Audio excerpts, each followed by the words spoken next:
Hello, my name is Allie, and this is my final presentation on Trails of Non-Standard English. And the piece of pop culture media that I chose to research is the Disney Channel show, Jessie, more specifically the character Robbie. And before I jump into things, I would also like to say I am having some technology issues, so I did take the initiative to print out my slides. And I will show you what's on these as I go along. Starting off with the first slide. Now, understanding non-standard English, you have to understand what is standard. What is the normal? Non-standard English is a written and a spoken language. Some traits of non-standard English are that it is accentless, and it also creates this ideology of, as I said previously, what is considered normal. In non-standard English it can be seen, it's a dialect, and there are many dialects of non-standard English, and one example is African American English, and it is also, non-standard English is also heavily influenced by culture and ethnicity. And going on to my third slide, the episode that I chose is season 1, episode 3, Used Karma, and it is the time 3 minutes and 22 seconds to 4 minutes and 50 seconds.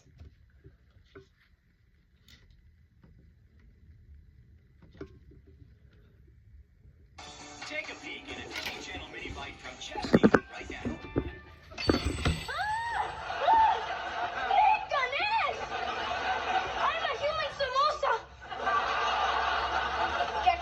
From here? Okay, if you say so. Oh,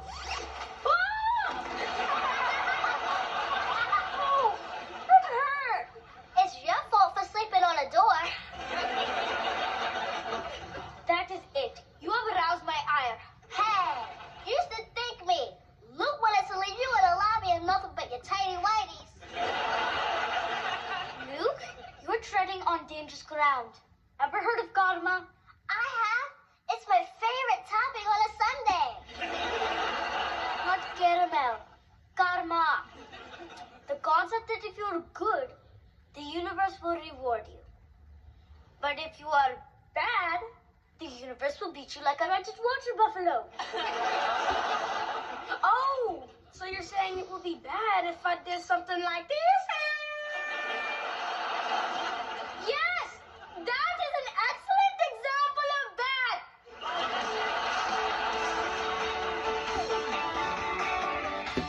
You know, this is really nice of Tony.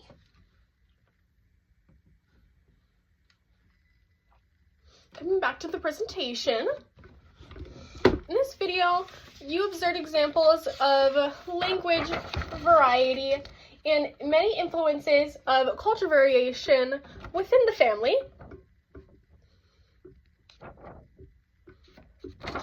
And moving on to the fourth slide.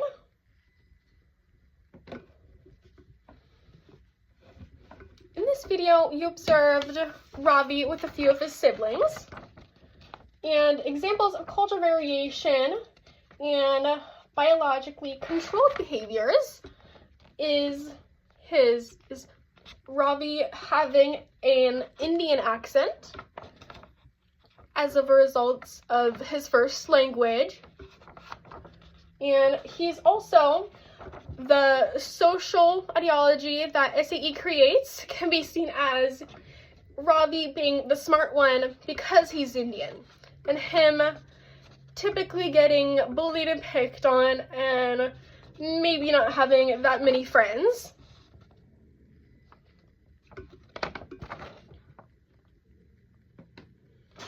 Continuing on, I also like to talk about Ravi's siblings, Zuri and Luke, which you saw in the scene.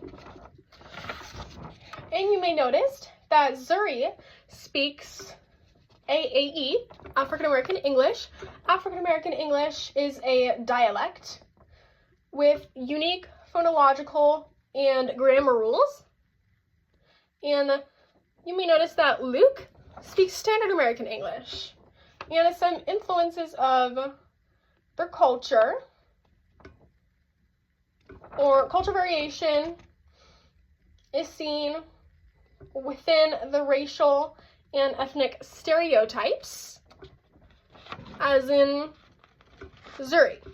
This can be seen as Zuri of her being a little mischievous, and Luke being a troublemaker. And since he's the older brother to Zuri and Ravi, of course he's gonna pick on them. And also, if you've seen the show and you know about these characters, you would know that Luke is also considered not smart. Just to put it plainly. But yes. And coming up back to the first slide, this does conclude my presentation. The end.